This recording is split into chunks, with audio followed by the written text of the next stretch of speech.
காஷ்மீர் துரோகத்தின் வரலாறு.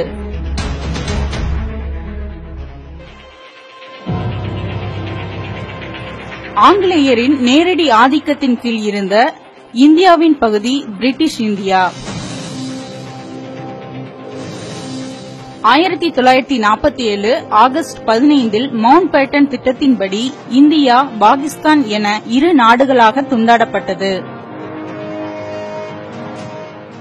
நூற்றுக்கணக்கான சமஸ்தானங்கள் தொடர்பாக ஆங்கிலேய ஏகாதிபத்தியம் சூழ்ச்சிகரமான ஒரு திட்டத்தை அறிவித்தது.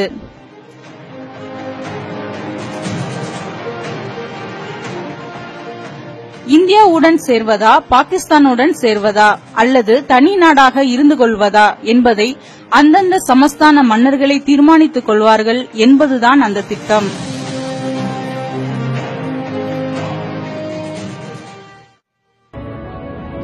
அப்போது காஷ்மீர் சமஸ்தானத்திற்கு டோக்ரா வம்சத்தை சேர்ந்த ராஜபுத்திர அரசர் ஹரிசிங் என்பவர் மன்னராக இருந்தார். இவர் இந்து மதத்தை சேர்ந்தவர். மக்களின் பெரும்பாலோர் முஸ்லிம்கள். இவர் இந்தியா பாகிஸ்தான் எதனுடனும் சேராமல் தனி நாடாக இருக்கப் போவதாக அறிவித்தார். ஆனால் இந்தியா பாகிஸ்தான் நாடுகளை சேர்ந்த ஆளும் வர்க்கங்களும் ஆட்சியாளர்களும் ஆசை காட்டுதல், திரைமறைவு சூழ்ச்சிகள், மிரட்டுதல், நேரடியாக படையெடுத்தல் போன்ற எல்லா வழிமுறைகளையும் கையாண்டு எப்படியாவது காஷ்மீரை தங்களது ஆதிக்கத்தில் கொண்டு வந்துவிட வேண்டும் என்று முயன்று கொண்டிருந்தார்கள்.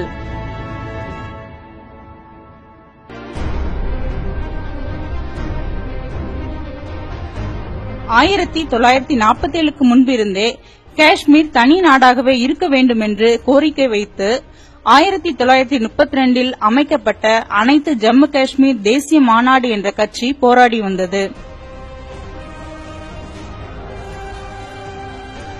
இதன் தலைவர்தான் ஷேக் அப்துல்லா. ஆரம்பத்தில் முஸ்லிம் மத உணர்வை பயன்படுத்தி செல்வாக்கு தேட முயன்ற தேசிய மாநாட்டு கட்சி பின்னர் மத வேறுபாடு இன்றி போராட ஆரம்பித்தது.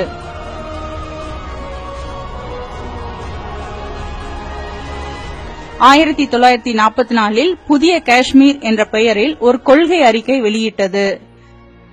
அதில் காஷ்மீர் பிரிட்டிஷ் ஆட்சியிலிருந்து விடுபட்ட தனி நாடாக வேண்டும், சட்டத்திற்கு முன் அனைவரும் சமம், தேர்ந்தெடுக்கப்பட்ட சட்ட அவை மற்றும் அதற்கு பொறுப்பான அமைச்சரவை, கேந்திர தொழிற்சாலைகள் தேசியமயம், ஏகபோக தனியார் முதலாளித்துவம் ஒழிக்கப்படும், தேர்ந்தெடுக்கவும் தேர்ந்தெடுக்கப்படவும் ஆண்களோடு சமமாக பெண்களுக்கு உரிமை போன்ற திட்டங்கள் அதில் வெளியிடப்பட்டிருந்தன.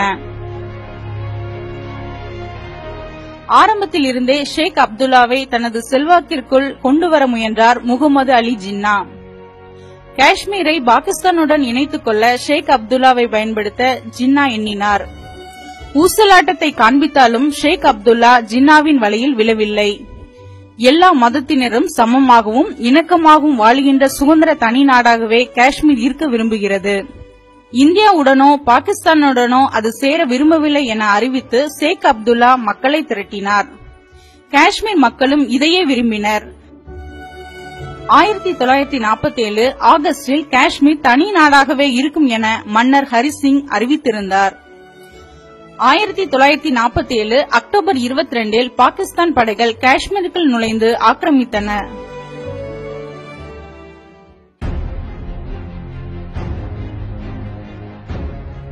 மன்னர் ஹரிசிங்கின் ராணுவம் பலவீனமான நிலையில் இருந்ததால் பாகிஸ்தான் படைகள் வேகமாக முன்னேறின. பெரிய அளவுக்கு எதிர்ப்பு இல்லாமல் காஷ்மீரை சூறையாடி முன்னேறி தலைநகர் ஸ்ரீநகரையே வளைத்துக் கொண்டன பாகிஸ்தான் படைகள். ஷேக் அப்துல்லாவின் தேசிய மாநாட்டு கட்சி தொண்டர்கள்தான் பாக் படை எதிர்த்து ஆங்காங்கே போராடினர். மன்னர் ஹரிசிங் இந்தியாவின் ராணுவ உதவியை நாடினார்.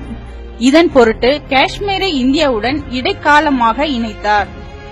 1947 அக்டோபர் 26 இணைப்புக்கான ஒப்பந்தத்தில் மன்னர் ஹரிசிங் கையெழுத்திட்டார். ஷேக் அப்துல்லாவும் அந்த ஒப்பந்தத்தை ஒப்புக்கொண்ட பின்னரே இந்தியா அந்த ஒப்பந்தத்தில் கையெழுத்திட்டது.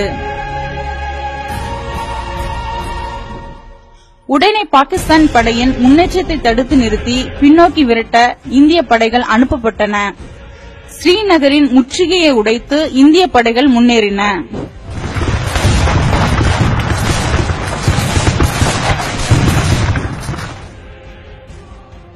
காஷ்மீர் இந்தியாவுடன் இடைக்காலமாகத்தான் இணைக்கப்பட்டது.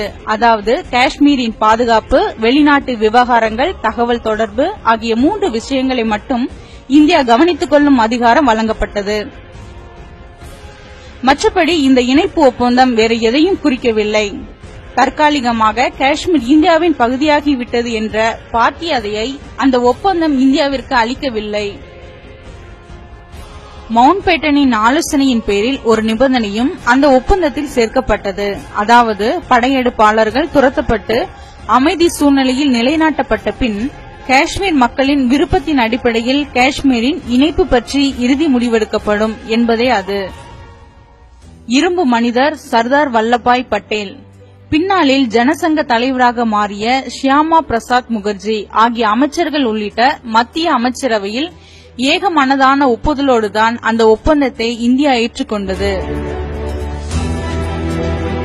இந்தியாவிற்கும் காஷ்மீருக்கும் இடையிலான ஒப்பந்தம் நிறைவேற்றப்பட்ட பின்னர் பாகிஸ்தானின் போர் நடவடிக்கைகளை நிறுத்த கோரி ஐநா சாசனத்தின் 3வது விதியை காட்டி ஐநா பாதுகாப்பு கவுன்சிலிடம் இந்தியா முறையிட்டது. ஐநா சபையின் தலையீட்டால் யுத்தம் முடிவுக்கு கொண்டுவரப்பட்டது. இரு நாட்டு படைகளும் ஆக்கிரமித்திருந்த காஷ்மீரத்தின் பகுதிகள் அந்தந்த அரசின் படைகளின் ஆதிக்கத்தில் இருக்கும். காஷ்மீர் மக்களிடையே ஒரு கருத்து கணிப்பு வாக்கெடுப்பு நடத்தி காஷ்மீரின் எதிர்காலம் பற்றி தீர்மானிக்கப்படும் என்று ஐநா சபை தீர்மானித்தது.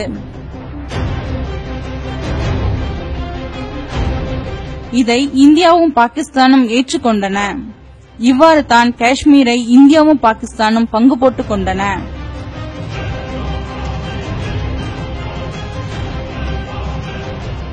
அதன் பின்னர் நேரு முதல் இன்றைய மோடி வரையிலான எல்லா பிரதமர்களும் எல்லா அரசும் காஷ்மீர் மக்களை முதுகிலும் நெஞ்சிலும் குத்தி வருகின்றன என்பதுதான் வரலாறு.